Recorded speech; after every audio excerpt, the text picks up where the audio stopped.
Halo, halo. Apa kabar? Assalamualaikum warahmatullahi wabarakatuh. Senang sekali kembali bisa menjumpai Anda dalam perbincangan off the record, membaca berita di balik berita, sebuah program ya ini ngobrol di meja redaksi bersama kami, saya Hersubun Arif. Dan saya Gibeta senang sekali menjumpai Anda kembali dan kita masih melakukan perbincangan politik dengan update yang terakhir Mas Hersu ya. Yes, pasti kalau udah ngomongin gitu kita pasti akan menoleh ke gedung DPR ya, Mbak. Hmm, Tepatnya sebenarnya di gedung parlemen. Ya karena betul. di situ kan bukan sekarang ini kan bukan hanya MPR DPR tapi ada DPD. Ada dua DPD. peristiwa yang sama sebenarnya mereka karena sama-sama reses gitu ya, Mbak. Tapi Hmm, mungkin yang akan yang banyak dapat perhatian publik itu adalah yang terjadi di DPR yang berkaitan tadi sidang paripurna untuk pembukaan sidang paripurna ke berapa 13 atau berapa begitu untuk tahun 2024 ini. Dan pada saat yang bersama juga berlangsung sebenarnya sidang paripurna di gedung DPD RI, Mbak, ya dipimpin oleh Ketua DPD-nya Lanyala Mataliti. Nah, hasil yang berbeda ini, ya kalau di DPD itu langsung konkret, ini jelas mereka langsung membentuk pansus kecurangan pemilu. Ini usulan dari senator dari Sulawesi Selatan, Tamsil Linrung begitu. Kalau di apa di parlemen di DPR itu ada keinginan untuk mengajukan hak angket tapi yang jelas-jelas bicara PKS dan PKB ya Mbak ya. betul. Sementara Nasdem dan P3 nggak ada suaranya, sementara PDIP kok rada-rada ngambang begitu. Oke, nanti itu topik yang saya kira penting kita bicarakan. Di luar topik itu apa yang Anda usulkan Mbak Agi? Di luar topik itu yaitu soal Bahlil lagi nih Mas Hersu. Bahlil ini menteri Soal menteri menteri investasi ya. Ya. Iya, Bahlil Menteri Investasi. Ya ini soal permintaan dari Mulyanto, yaitu Mhm. anggota DPR Komisi 7 dari fraksi PKS, begitu ya. Dalam hal ini kita bisa katakan ini permintaan dari DPR lah kepada KPK, yaitu agar memeriksa Bahlil.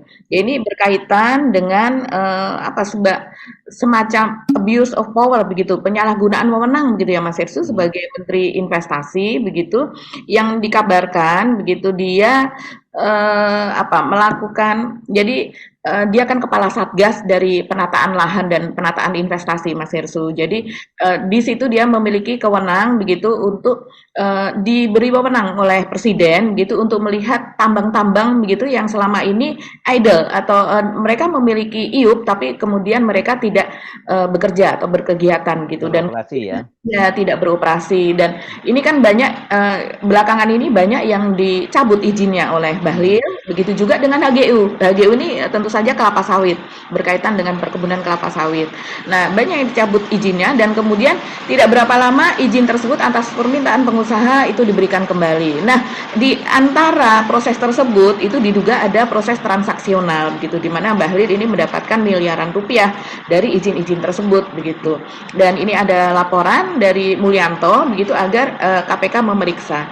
Nah, di balik itu juga ada laporan, itu ada laporan utama Tempo dan juga podcast dari Bocor Alusnya Tempo begitu yang juga membahas soal kiprah Bahlil di soal pertambangan ini begitu yang kemudian dilaporkan oleh Bahlil ke Dewan Pers.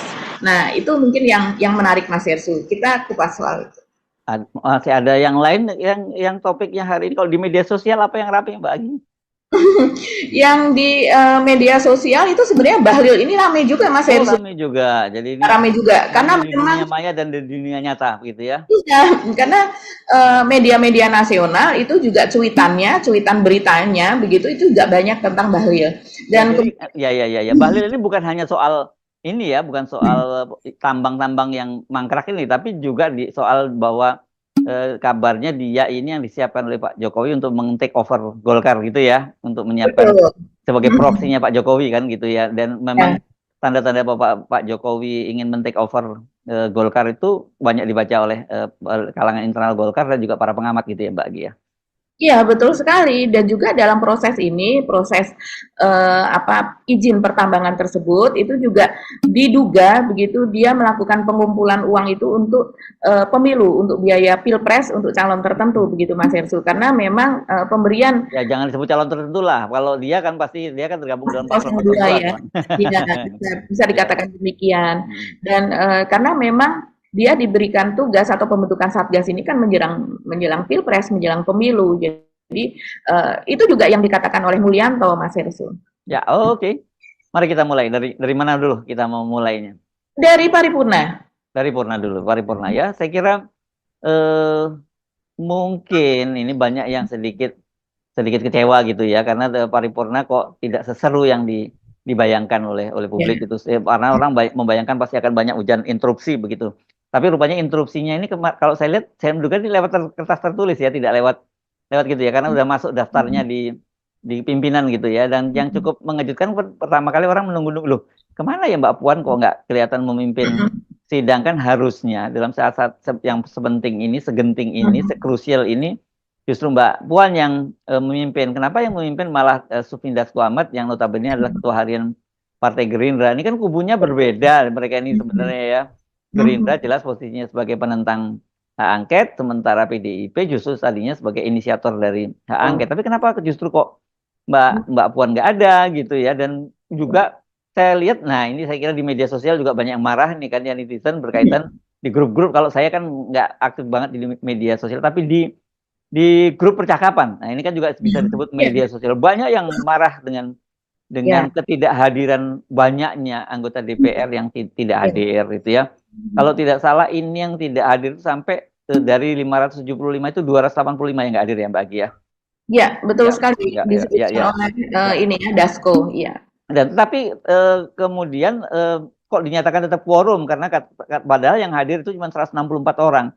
Rupanya ada 126 orang yang izin. Jadi izin pun ini dianggap jelas, jadi dia dianggap hadir. Beda dengan dulu ya, kalau dulu mungkin ada yang datang langsung hadir di lokasi, tapi ada datang secara daring begitu ya. Itu jelas orangnya ada. Tapi kalau ini izin ternyata dianggap yang masuk yang datang juga. Ini yang saya kira menyedihkan gitu buat kita, dan banyak yang marah itu saya lihat di grup-grup pertemanan.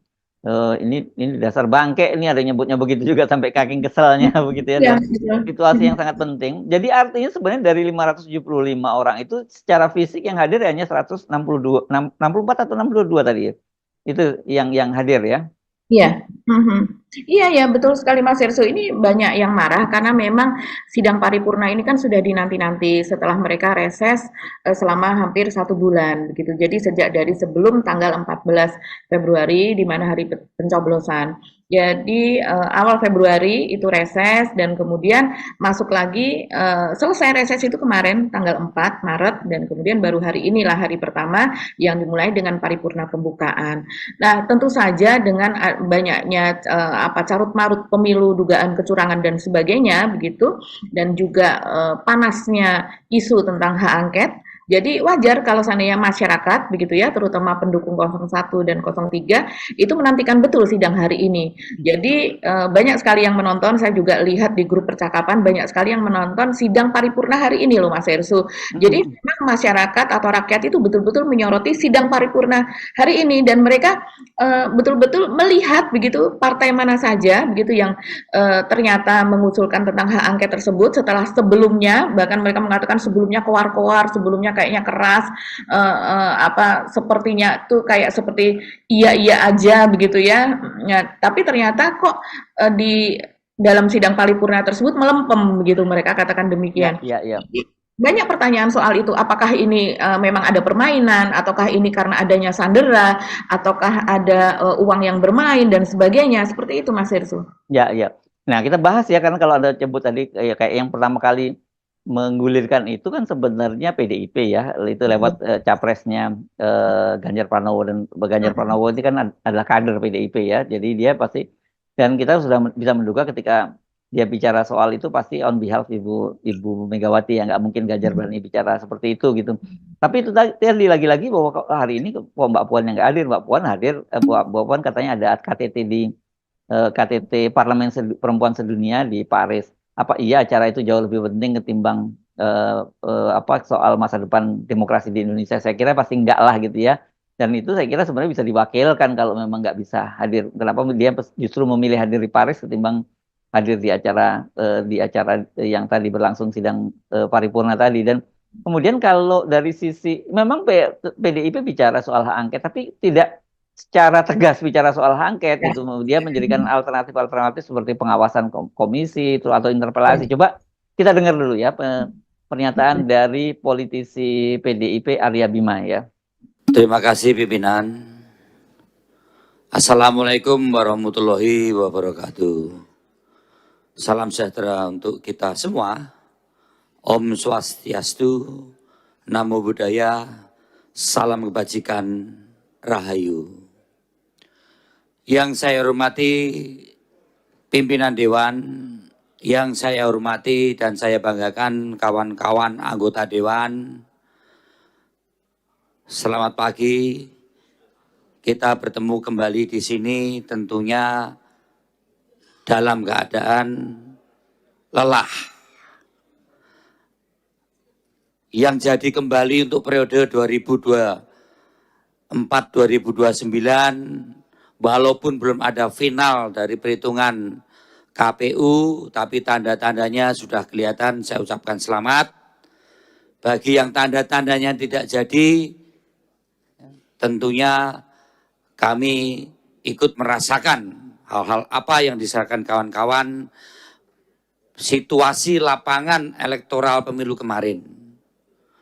Kalangan rohaniwan, kalangan budayawan, kalangan cendekiawan, menyerukan hal-hal yang perlu kita cermati betul untuk pemilu, pilkada maupun pemilu ke depan. Untuk itu pimpinan, kami berharap pimpinan menyikapi dalam hal ini. Mau mengoptimalkan pengawasan fungsi komisi, atau interpelasi, atau angket, ataupun apapun, supaya pemilu ke depan, kualitas pemilu ke depan, itu harus ada hal-hal yang dilakukan dengan mengkoreksi aturan-aturan kita, maupun mengoptimalkan pengawasan kita sebagai anggota legislatif yang tidak ada taringnya, yang tidak ada marwahnya di dalam pelaksanaan pemilu kemarin. Kan nggak begitu tegas Mbak kalimatnya hak angket atau bukan nih. Coba kita bedakan dengan apa yang disampaikan oleh oleh anggota fraksi PKS Aus Hidayat Nur yang dari daerah pemilihan Kalimantan Timur. Baiklah saudara-saudara sekalian, sebelum kita menutup sidang dewan, tadi ada beberapa rekan yang mau menyampaikan aspirasi, waktu kami persilakan. Bismillahirrahmanirrahim. Assalamualaikum warahmatullahi wabarakatuh.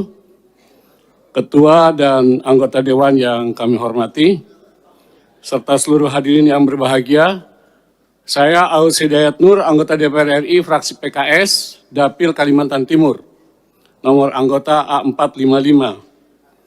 Ingin sampaikan aspirasi sebagian masyarakat agar DPR RI ini menggunakan hak angket untuk mengklarifikasi kecurigaan dan praduga masyarakat atas sejumlah permasalahan dalam penyelenggaraan pemilu 2024.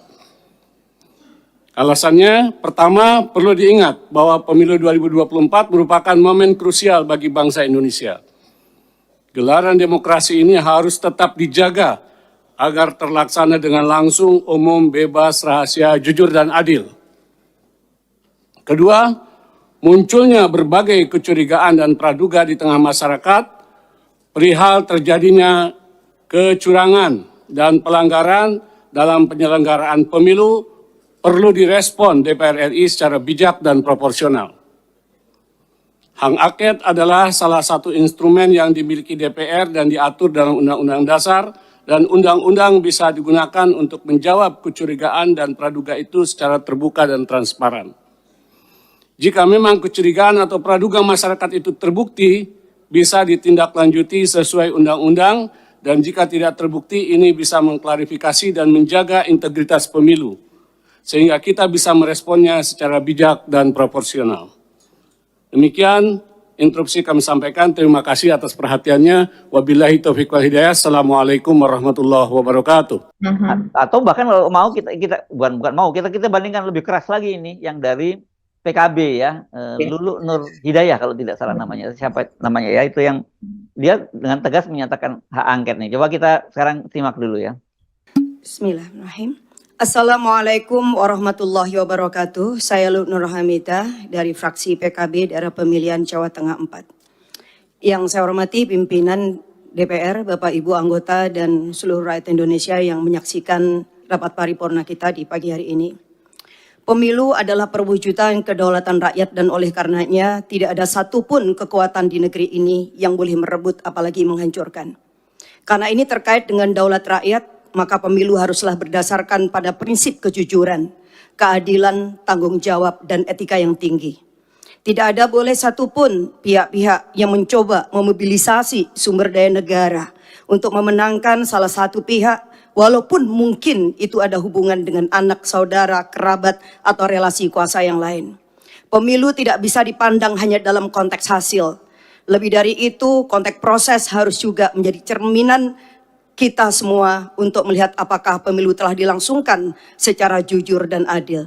Jika prosesnya penuh dengan intimidasi, apalagi dugaan kecurangan, pelanggaran etika, atau politisasi bansos, intervensi kekuasaan, maka tidak bisa dianggap serta-merta pemilu selesai saat pemilu telah berakhir jadwalnya. Saya adalah salah satu pelaku sejarah gerakan reformasi 98. Sepanjang pemilu yang saya ikuti semenjak 99, saya belum pernah melihat ada sebuah proses pemilu yang sebrutal dan semenyakitkan ini. Di mana etika dan moral politik berada di titik minus kalau tidak bisa dikatakan di titik nol. Ketika para akademisi, para budayawan, para profesor, para mahasiswa, bahkan rakyat biasa sudah mulai berteriak tentang sesuatu yang dianggap ada kecurangan, maka saya kira alangkah naifnya kalau lembaga Dewan Perwakilan Rakyat hanya diam saja dan membiarkan seolah-olah tidak terjadi sesuatu. Tanggung jawab moral dan politik kita hari ini adalah mendengarkan suara yang sudah diteriakkan ataupun suara yang tak sanggup disuarakan. Silent majority saya kira akan sepakat dengan kita untuk melakukan langkah-langkah konstitusional, apapun langkah-langkah itu. Dan hari ini kami menerima begitu banyak aspirasi dari berbagai pihak bahwa DPR hendaklah menggunakan hak konstitusionalnya melalui hak angket. Dan melalui hak angket inilah kita akan menemukan titik terang seterang-terangnya sekaligus juga mengakhiri berbagai desas-desus kecurigaan yang tidak perlu. Kita hanya ingin bahwa demokrasi yang kita lahirkan dengan air mata, berdarah-darah dan bahkan nyawa yang begitu banyak dikorbankan pada tahun 98 tidak berakhir dengan sia-sia. Oleh karena itu pimpinan dan seluruh anggota DPR, saya mendukung hak angket ini kita lakukan semata-mata untuk memberikan kepastian bahwa seluruh proses pemilu 2024 benar-benar dijalankan berdasarkan daulat rakyat, kejujuran, keadilan, etika yang tinggi. Karena disinilah fungsi kita yang sedang ditunggu oleh rakyat. Saya kira ini yang saya sampaikan. Sekali lagi kita tidak boleh tinggal diam, jangan pernah menjadi pengkhianat dan mengkhianatin daulat rakyat. Wassalamualaikum warahmatullahi wabarakatuh. Iya, tadi yang paling mantap justru PKB tadi ya. Jadi saya kira bisa mengcover kalau Cak Imin nggak datang hadir sebagai wakil ketua DPR kita, dan saya belum dapat penjelasan. Mungkin nanti kalau ada kita sertakan linknya, ada penjelasan kemana Cak Imin. Beda dengan Mbak Puan yang sudah pasti hadir di acara di Perancis, tapi Cak Imin nggak ada belum ada penjelasan, atau setidaknya saya tidak tahu, saya belum mendapat penjelasannya. Tadi Mbak Lulu tadi itu sangat keras ya pernyataannya Mbak Agi ya. Iya, betul sekali Mas Hersu. Jadi sepertinya dengan ketidakhadiran Caimin pun begitu ya, masyarakat saya dengar percakapannya begitu mereka merasa terwakili karena setidaknya pasti itu atas atas persetujuan fraksi, di mana juga atas persetujuan dari partai begitu. Tapi kan mereka menginginkan selama ini dari tiga partai itu yaitu Nasdem, PKS dan PKB begitu kan mereka selalu mengatakan bahwa mendorong kepada PDIP begitu untuk menggulirkan hak angket ini, dan kemudian mereka sebagai partai yang mengikuti, begitulah istilahnya begitu kan Mas Hersu, narasinya begitu. Jadi mereka memang kecewa betul ini sama PDIP dan mempertanyakan ada apa ya dengan PDIP begitu, kok narasinya malah ngambang, dan kemudian biasanya misalnya Mas Hinton itu yang lebih keras berbicara atau yang lain begitu, malah justru tidak berbicara pada forum tersebut begitu. Nah, inilah yang jadi pertanyaan besar Mas Hersu, apakah ada sandera ataukah memang belakangan kan memang Ibu Mega mengatakan bahwa hak angket ini tidak untuk ditujukan memakzulkan Pak Jokowi atau memakzulkan Presiden, karena PDIP sudah memiliki ini Bu Mega sudah mengatakan bahwa menteri-menteri PDIP akan bekerja sampai akhir masa Pak Jokowi, masa periodisasi Pak Jokowi, dan kemudian juga tidak mengharapkan bahwa pemerintahan itu jatuh begitu Mas Hersu. Jadi ya sementara kalau dari Pak Mahfud sendiri kan dia mengatakan begitu, itu menjawab dari pernyataan dari Yusril Issamanindra dari tim hukum 02 ya. Pak Mahfud mengatakan bahwa ini bisa berujung kepada pemaksulan. Jadi tergantung dari hasil hak angket tersebut. Sementara kalau Yusril mengatakan tidak bisa, tidak berujung kepada pemaksulan. Tapi dalam hal ini ya itu Mas Hersu, ada pertentangan di dalam PDIP sendiri pun suaranya juga sepertinya tidak satu begitu. Ya, jadi kalau kita ringkaskan ya, kira-kira yang tegas hak angket hari ini adalah PKS dan PKB, kemudian Nasdem dan P3 tidak bersuara, sementara PDI bersuara, ya ngambang gitu ya pernyataannya ya. Ya kalau yang lain tentu saja kalau dari nggak perlu kita hitung, karena di sana Golkar, PAN juga tidak bicara, yang bicara adalah justru dari Demokrat dan Gerindra ya, yang sangat keras Gerindra gitu. Terima kasih pimpinan yang saya hormati, setelah sidang dewan yang saya hormati, Herman Hairon A544 daerah pemilihan Jawa Barat 8. Terkait dengan hak angket, saya kira hak angket kita paham semua bahwa ini adalah hak konstitusional kita. Namun apa sesungguhnya yang akan kita angketkan? Apa yang akan kita dalami, apa yang akan kita selidiki, perjelas dulu.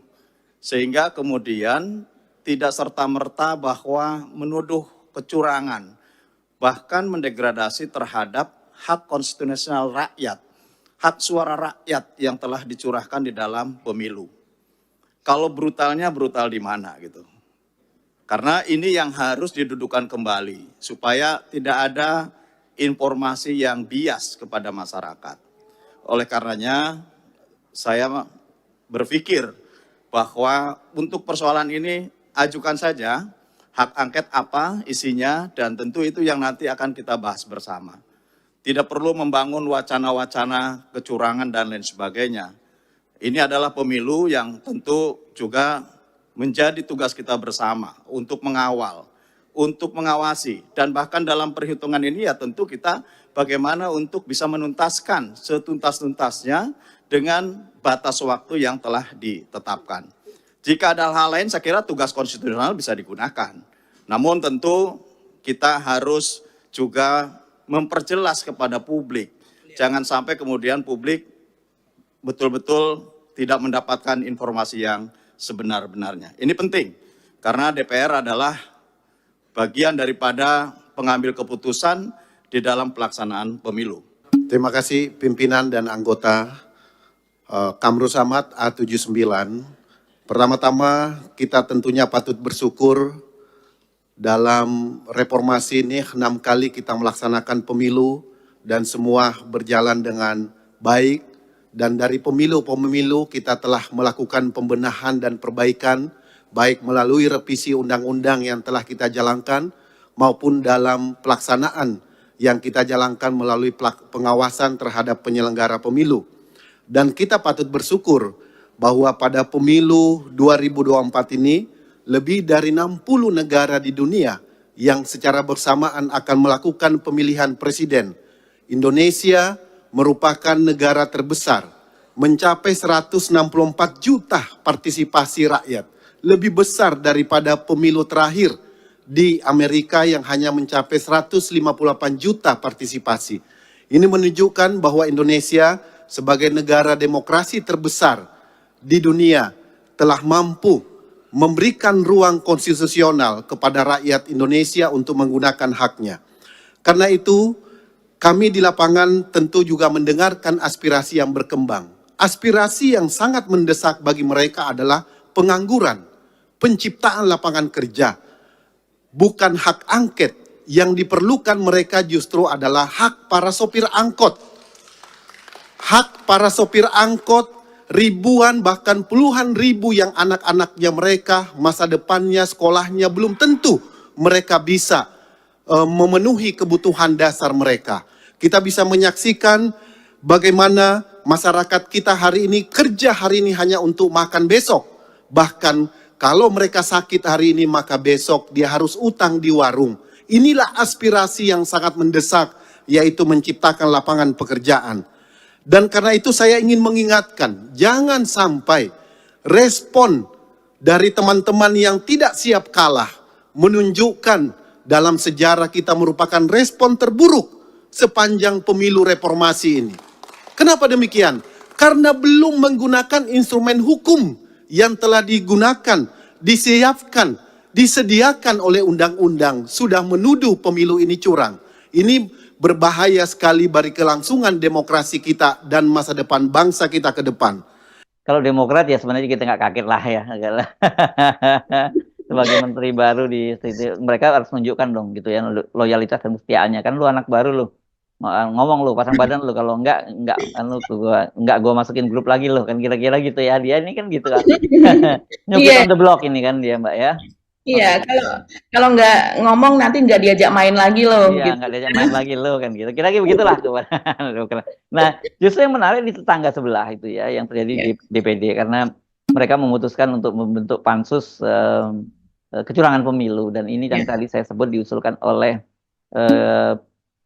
anggota DPD RI atau senator dari Sulawesi Selatan, Tamsil Lindrung. Ini Tamsil Lindrung memang ini sangat kencang gitu. Sebelumnya kan kita ingat dia yang mengirim surat kepada Presiden Jokowi minta rekam medis dari Presiden Jokowi, apakah mentalnya sehat atau tidak gitu ya. Posko pengaduan itu ada beberapa temuan dan sudah diminta untuk ditindaklanjuti ke Bawaslu.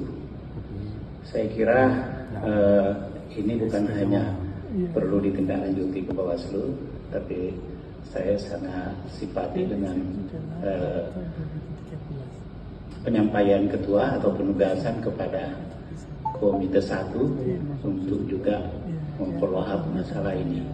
Saya kira ini memang perlu DPD menyuarakan ini karena sangat lembaga-lembaga di luar lembaga negara seperti DPD dan DPR ini, suara tentang kecurangan pemilu ini luar biasa, dan mungkin juga ada imbasnya kepada kawan-kawan kita yang tidak terpilih sekarang, bisa jadi juga karena penyebabnya adalah karena adanya kecurangan-kecurangan itu. Karena itu saya kira lebih jauh dari itu mungkin kita perlu memikirkan untuk membuat pansus pemilu.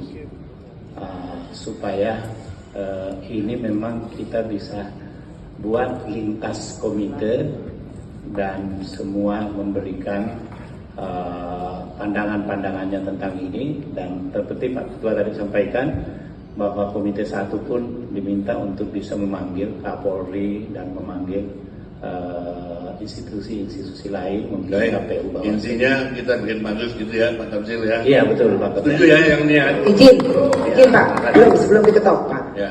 Izin, saya Wakil Ketua Pimpinan dari Komite 1 menyampaikan kemarin hasil rapat dengan Rapim, kemudian disampaikan juga pada anggota, tapi belum direspon karena baru kemarin, dan insya Allah sudah disampaikan oleh Ketua Pak Fahru Razi pada pansus kemarin bahwa kita sudah mengeluarkan pernyataan sikap dari gitu.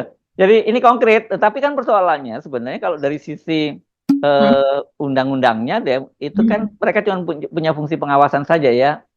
Kalau tidak salah ya, DPD itu beda sekali dengan DPR gitu yang punya tiga hak, tapi dan salah satunya ini soal hak angket ini yang sebenarnya bisa cukup serius gitu, karena ujungnya bisa pada pemakzulan. Itu kan sebenarnya yang orang banyak kecewa dengan dengan DPR RI. Tapi saya mungkin gini ya, saya penting jangan putus asa dulu, jangan kemudian marah-marah pada DPR gitu. Mungkin bagian dari strategi.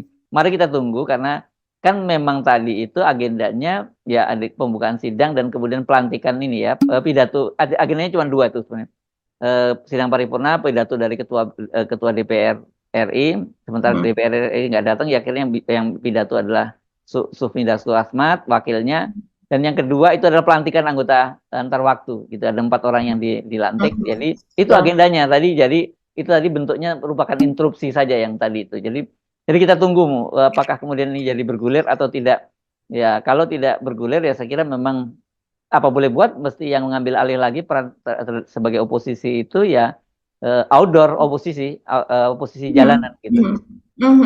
Iya ya, jadi kalau kita membandingkan keduanya ini dari paripurna DPR memang tidak ada keputusan apapun gitu ya. Dan ketika ketiga dari fraksi tersebut ya, yaitu PKS, PKB dan juga PDIP itu memberikan mereka menyinggung soal hak angket, itu juga tidak ada tanggapan, tidak ada jawaban sama sekali dari Dasko maupun dari pimpinan DPR yang lain begitu kan, yang memimpin 3 ya Mas Hersu tadi ya.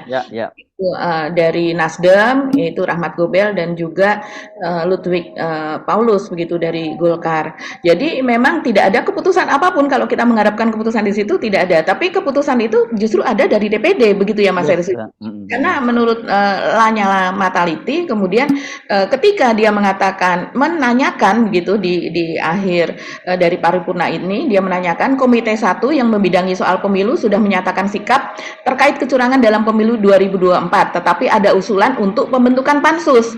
Apakah dapat disetujui? Setuju kan begitu ya. Nah, kemudian dia minta supaya mohon kesekjenan untuk memperhatikan dan mempersiapkan tindak lanjut pembentukan pansus ini. Jadi memang sudah jelas ada keputusan dan itu sudah aklamasi sepertinya seperti itu, akan dibentuk pansus yaitu soal kecurangan, untuk melihat kecurangan atau menyelidiki kecurangan dalam pemilu 2024 ini. Nah, nanti apakah hasil dari pansus ini seperti apa begitu ya Mas Hersu, kita akan melihat lebih lanjut bagaimana ini kewenangan dari DPD begitu, apakah hanya berupa ini moral begitu ya yang dilihat oleh masyarakat begitu kan, apakah dan biasanya kalau ini dibawa ya Mas Hersu ke sidang selanjutnya ya bersama dengan DPR dan juga MPR. Tapi kita berharap setidaknya sih kalau saya melihat setidaknya dengan ada berita ini bahwa DPD saja bisa keras bergerak seperti ini, setidaknya ada rasa malu lah dari anggota DPR ini. Sudah banyak yang tidak masuk, udah gitu tidak menghasilkan keputusan apapun, tidak ada tanggapan begitu ya terhadap usulan hak angket. Ya, ini memalukan memang apa yang terjadi ini. Ya, pertama tadi itu, masa lebih dari hampir separuh yang sebenarnya lebih dari separuh kalau termasuk yang izin gitu ya Mbak Aki. Tapi yang lain ini ghosting gitu, nggak beri apa-apa, yang lainnya izin lah gitu. Oke, saya kira kita pindah ke topik berikutnya. Kita tunggu, jangan putus asa dulu, begitu ya, bahwa ini permainan belum selesai, gitu. Belum. Dan harus diingat bahwa salah satu ciri dari pemerintahnya Pak Jokowi itu kan itu tadi politik sandra itu yang benar-benar terlihat beda sekali ya kalau dengan beda sekali dengan Pak Harto. Kalau Pak Harto tidak ada politik sandra ya, orang jelas hitam putihnya, lu nggak nurut sikat gitu. Kalau di sini justru orang dibiarkan untuk melakukan kesalahan dan kemudian itu digunakan untuk sebagai blackmail politik ya. Dan itu banyak kasusnya yang terjadi. Ketua-ketua umum partai, terutama yang banyak jadi sasaran itu ketua umum partai, Mbak Agi. Iya, betul sekali Mas Hersu. Nah, menyangkut soal hak angket ini sepertinya yang lebih pasti malah justru sengketa di MK ini. Ya, naga-naganya kan seperti itu Mas Hersu. Iya, walaupun saya kalau di MK saya optimis ya dengan MK, apalagi yang kita sudah melihat sejarah pengalaman yang lalu-lalu 2019. Iya, walaupun kemarin cepat 2 kali cukup bagus MK dalam pekan kemarin itu ya, yang soal satu adalah soal pilkada gitu yang membatalkan rencana pemajuan pilkada dari November ke September. Yang satu lagi itu adalah soal ambang batas parliamentary threshold 4%. Jadi ini semata-mata jangan dilihat soal 4%-nya soal penyederhanaan, kan semangatnya penyederhanaan partai. Padahal sebenarnya ini satu ada soal hak konstitusi dari pemilih yang hilang gitu, karena calon-calon yang mereka terpilih itu tidak masuk ke parlemen karena banyak yang suaranya mencukupi sebenarnya untuk masuk parlemen, tapi karena partainya tidak sampai 4% itu akhirnya mereka tidak bisa masuk parlemen. Belum lagi kalau soal afirmasi action ya terhadap kelompok-kelompok yang butuh dibutuhkan representasinya di DPR, misalnya kelompok buruh gitu ya, partai-partai buruh.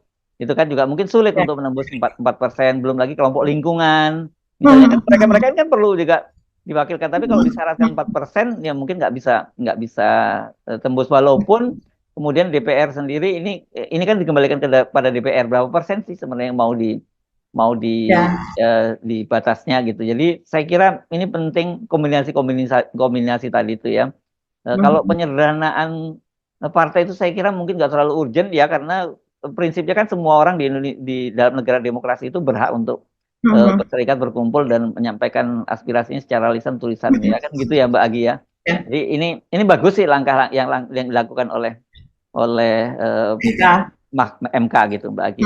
Tapi tetap sekali lagi kalau kemudian dibawa sengketa ini kan apalagi menyangkut kepentingan langsung dari sang maha penguasa gitu di Indonesia, bukan penguasa. Kalau maha penguasa itu kan sebenarnya dunia akhirat, ini kan kalau penguasa dunia ini sepanjang-panjang juga ada batasnya lah gitu ya. Jangan dia pikir mau hidup seumur-umur, nggak juga gitu. Tapi tetap saya nggak begitu yakin Mbak kalau ada sengketa ini. Jadi saya jujur saya mesti skeptis terhadap semangat untuk membawa sengketa ini ke Mahkamah Konstitusi seperti disuarakan oleh Pak Mahfud MD yang tetap ngotot mau membawa jalurnya dia ke Mahkamah Konstitusi, atau yang mau dibawa oleh tim Amin gitu sih Mbak Agi, posisi saya ya. Tapi teman-teman yang tentu bisa punya posisi yang berbeda gitu. Iya. Sepertinya kalau kita mengharapkan hasil itu memang kita bisa Mas Hersu, pengharapan itu bisa kemudian kita luluh gitu, lemes begitu.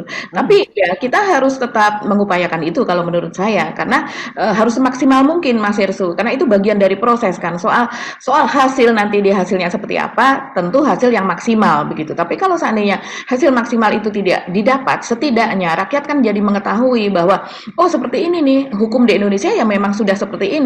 Apalagi belakangan ini ada suara-suara yang mengatakan MK bubarkan saja begitu. MK ini kan memang dibentuk pada masa reformasi kan, sebelum reformasi di masa KPK juga ya. KPK juga begitu, komisi yudisial gitu dan sebagainya begitu ya. Jadi memang ada yang menyuarakan bahwa sebaiknya MK sudah nggak usah ada aja begitu untuk saat ini gitu. Jadi ya kita lihatlah ini seperti apa begitu.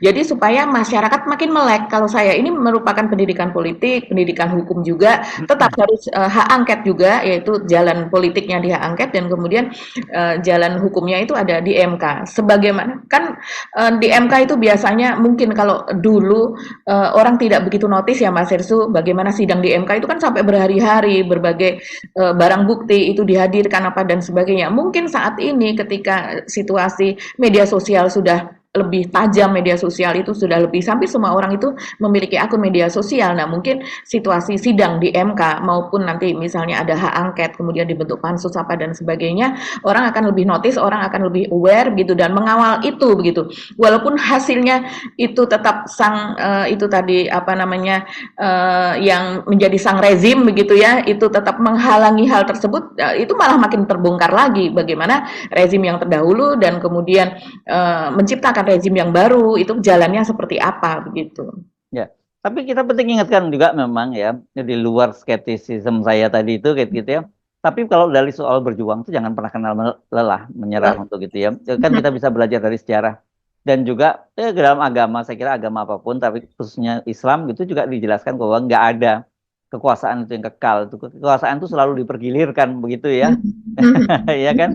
Masa kejayaan itu jelas bahwa dipergilirkan, dan kekuasaan itu memang diberikan kepada orang-orang yang dikehendaki dan akan dicabut dari orang yang tidak dikehendaki. Tetapi bukan berarti kemudian orang yang mendapat kekuasaan apalagi dengan cara curang gitu, itu kemudian dia dikehendaki oleh Tuhan, oleh Allah mendapat kekuasaan. Enggak, dalam konsep Islam itu ada yang namanya istidrot gitu ya. Orang mendapat jabatan tapi bukannya malah membuat dia terhormat, tapi malah semakin nista gitu kan.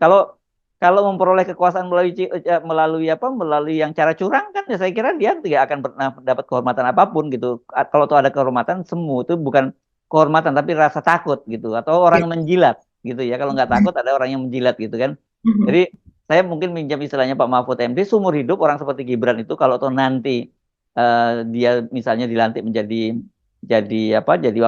wakil presiden, bahkan kemudian nanti mungkin rencananya Pak Jokowi dia akan dijadikan presiden lagi sampai 2 periode, orang seperti kata Pak Mahfud akan tetap mengingatnya bahwa dia sebagai anak haram dari konstitusi gitu.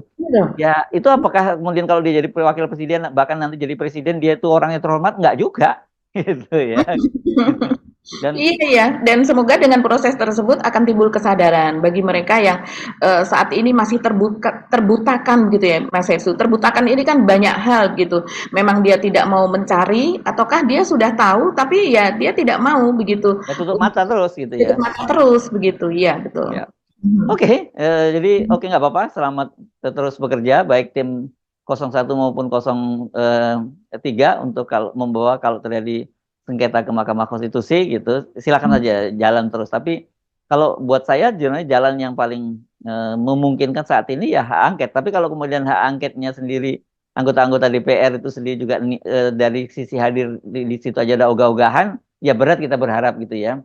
Iya. Mereka Dan ini kan bukan pejuang, mereka ini kan pencari job seeker atau pencari kekuasaan lah gitu. iya betul sekali Mas Hersu.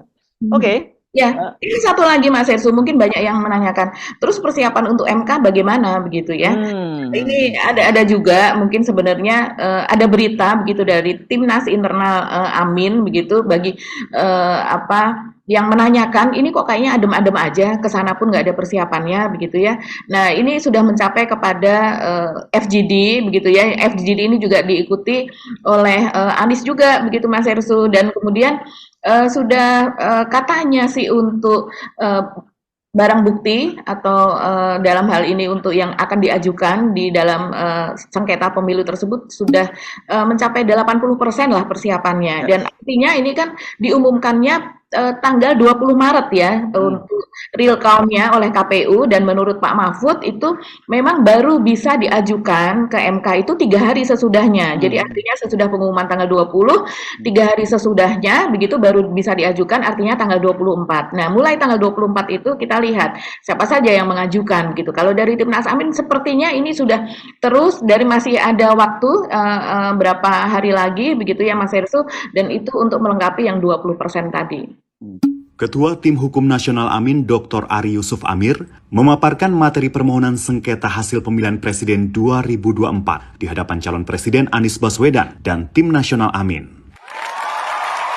Calon Presiden Anies Baswedan menghadiri Focus Group Discussion atau FGD yang dilakukan oleh Tim Hukum Nasional Amin. FGD yang membahas materi yang akan diajukan dalam permohonan sengketa hasil pemilihan presiden tahun 2024 ke Mahkamah Konstitusi ini juga dihadiri oleh Kapten Timnas Amin, Marskal Madya Purnawirawan Muhammad Syaugi, serta jajaran Tim Nasional Amin. Agar mendapatkan masukan yang komprehensif dan tajam, sejumlah ahli juga dihadirkan, di antaranya pakar hukum tata negara Profesor Nikmatul Huda dan Dr. Refli Harun. Selain itu hadir pula pakar politik E.F. Saifullah Fatah yang memberikan sejumlah insight yang mendalam terkait dengan Pilpres 2024. Ketua Tim Hukum Nasional Amin Dr. Ari Yusuf Amir menyebutkan bahwa saat ini materi permohonan ke Mahkamah Konstitusi yang disusun oleh Tim Hukum Amin telah mencapai lebih dari 80% dan akan segera difinalisasi pasca pelaksanaan FGD ini. Sebelumnya, Tim Hukum Amin juga telah mengumpulkan berbagai bukti kecurangan Pilpres 2024 yang akan diajukan dalam gugatan ke Mahkamah Konstitusi.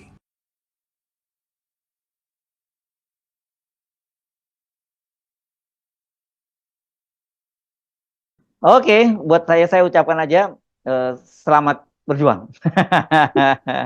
Ngomongin Bahlil deh Mbak, ini apa nih ceritanya nih Bahlil ini?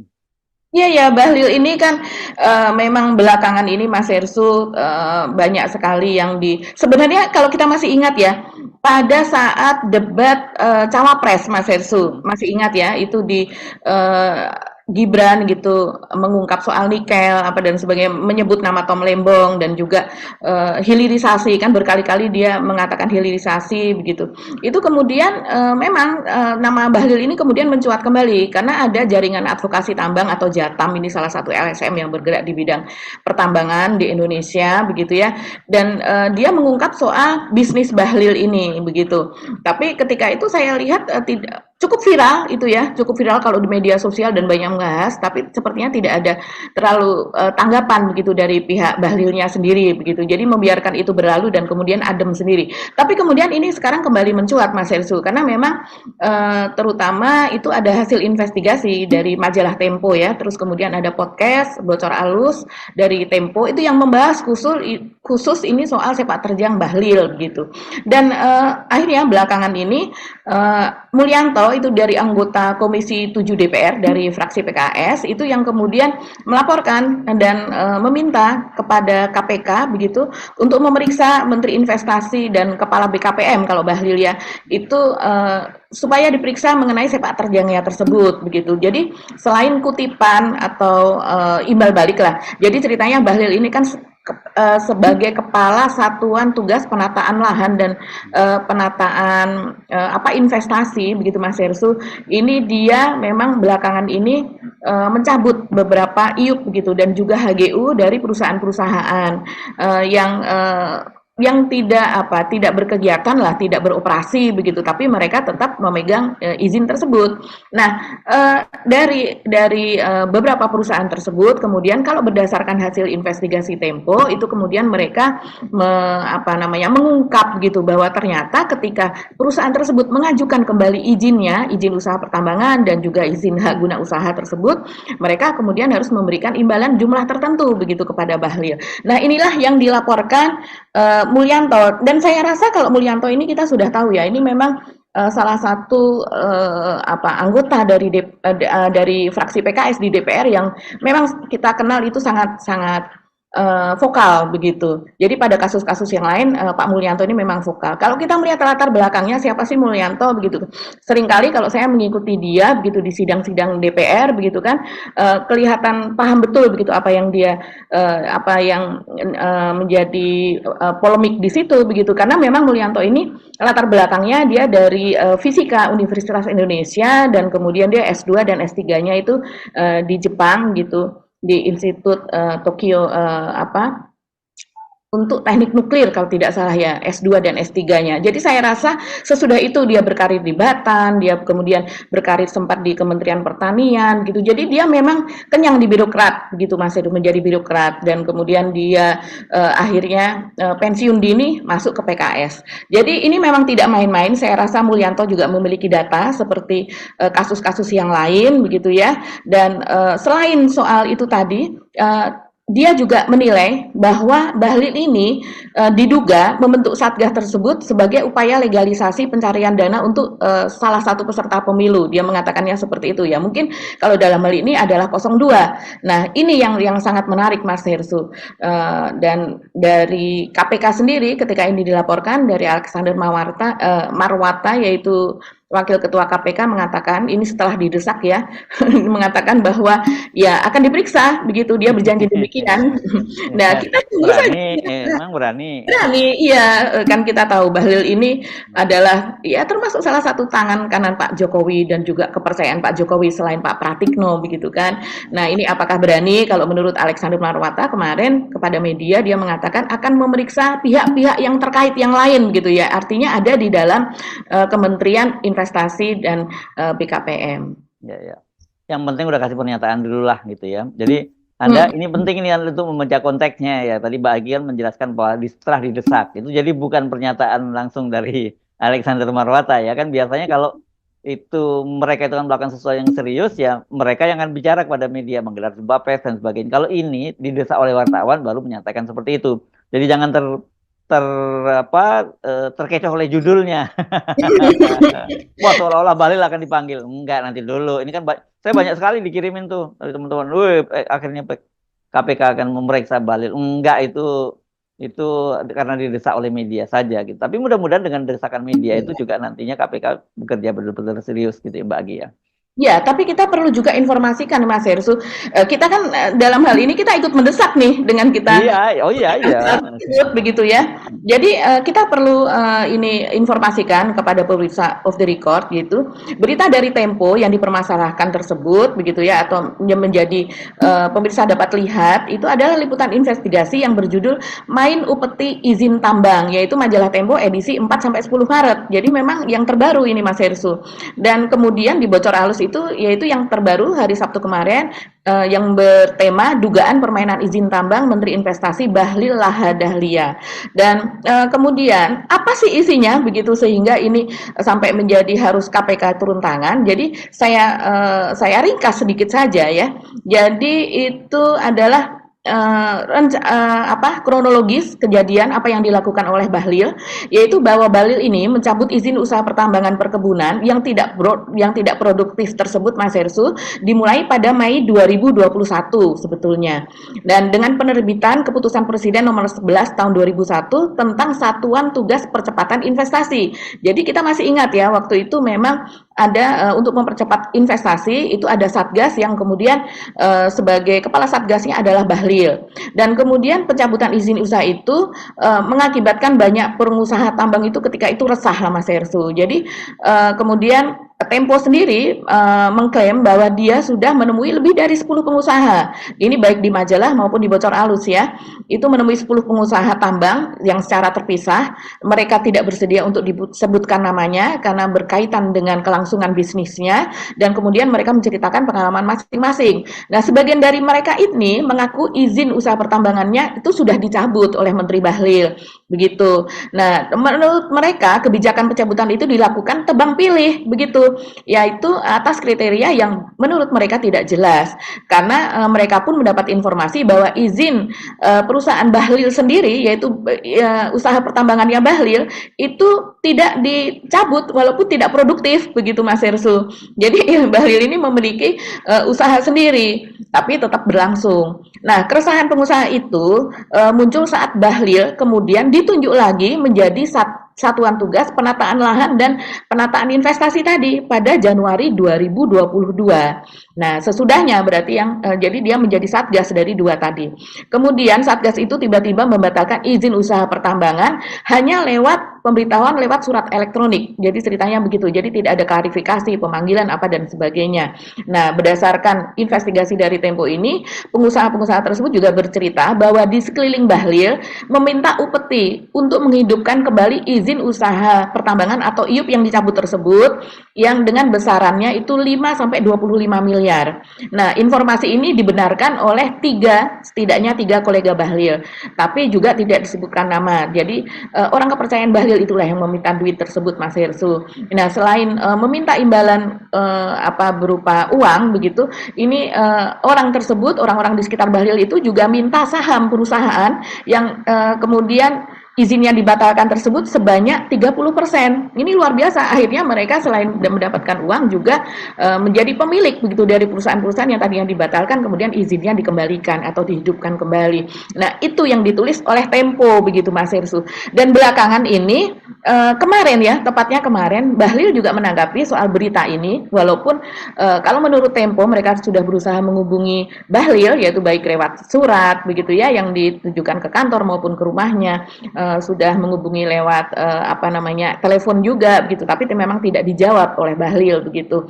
Tapi setelah terbitnya liputan tersebut dan juga podcast tersebut, kemudian Bahlil melaporkan hasil pemberitaan atau hasil kerja jurnalistik tersebut ke Dewan Pers. Ini dilakukan kemarin hari Senin Mas Herssu. Ya, sebenarnya satu hal ya melaporkan ke Dewan Pers itu cara yang benar gitu ya. Betul. Nah, jadi jangan melapornya ke polisi gitu, nanti tinggal tergantung di situ aja kan. Sebenarnya kan ada mekanisme yang perlu kita ingatkan kalau Anda dirugikan oleh media, itu satu menggunakan hak jawab, itu kan sesuai dengan undang-undang pers seperti itu ya. Dan kalau ternyata kemudian Anda menggunakan hak jawabnya misalnya ternyata nggak dimuat oleh media, nggak boleh, media harus memuat hak jawab itu. Nah, baru kalau kemudian masih dianggap ada sengketa itu bisa dibawa ke Dewan Pers. Nanti kan Dewan Pers yang akan menilai apakah kasus itu bisa diselesaikan melalui sengketa media, produk media saja, tergolong sengketa produk media saja yang bisa diselesaikan oleh Dewan Pers, atau memang ada unsur-unsur pidananya. Itu dua hal yang berbeda sebenarnya, begitu ya. Itu Hmm. memang ada MOU itu antara Kapolri dengan Dewan Pers. Jadi jangan sebentar setiap kali ada kasus dengan media dilaporkan ke polisi ya. Nggak seperti itu prosedurnya, dan polisi wajib menolak itu kalau ada laporan-laporan semacam itu yang berkaitan dengan media gitu, Mbak. Iya, betul sekali Mas Heru. Jadi kita berharap nanti akan terbuka ya di Dewan Pers bagaimana kelanjutan dari ini, karena memang dari pihak Bahlil menganggap bahwa ada unsur fitnah di situ dan juga tidak ada klarifikasi, sementara dari pihak Tempo sendiri pekerjaan jurnalistik mereka sudah terverifikasi. Tapi memang seperti apa yang ada di Undang-Undang Pers juga, pers ini berhak untuk melindungi narasumbernya. Menolak, ya, hak tolak namanya itu ya. Hak tolak ya, dengan melindungi narasumbernya begitu. Nggak boleh, kecuali kalau pengadilan yang memerintahkan. Tapi di pengadilan pun dia juga tetap bisa menolak, tapi dengan konsekuensi ya memang yang menjadi penanggung jawabnya itu adalah medianya gitu, Mbak, wartawannya dalam hal ini atau pimpinan medianya gitu. Ini nggak apa-apa sih Pak Bahlil, silahkan bawa kasusnya itu ke Dewan Pers. Ini cara yang cukup elegan daripada lapor-lapor ke polisi. Tapi satu hal lagi, tentu pasti teman-teman Tempo juga punya hak untuk menjelaskan, karena ini kan sebenarnya untuk media yang kredibel. Kalau sering sekali dilaporkan ke Dewan Pers dan terbukti bersalah, begitu ya, ya itu akan mengurangi kredibilitasnya. Tetapi kalau kemudian dilaporkan Dewan Pers dan mereka bisa mempertanggungjawabkan bahwa itu sesuai dengan standar kerja jurnalistik, ya nggak ada masalah, kan gitu juga ya, Mbak. Ya, terus semangat melakukan investigasi, karena itu kan pembelajaran dan pengetahuan, dan kita mengetahui bagaimana negara ini dikelola, dan kita memang Oke, Mbak Agi. Ketemu lagi kita esok ya, Mbak Agi. Kita mesti mohon pamit. Saya Aris Bunarif. Dan saya Gibeta. Terima kasih atas perhatian Anda. Tetap salam 0%. 0%. Assalamualaikum warahmatullahi wabarakatuh. Waalaikumsalam warahmatullahi wabarakatuh.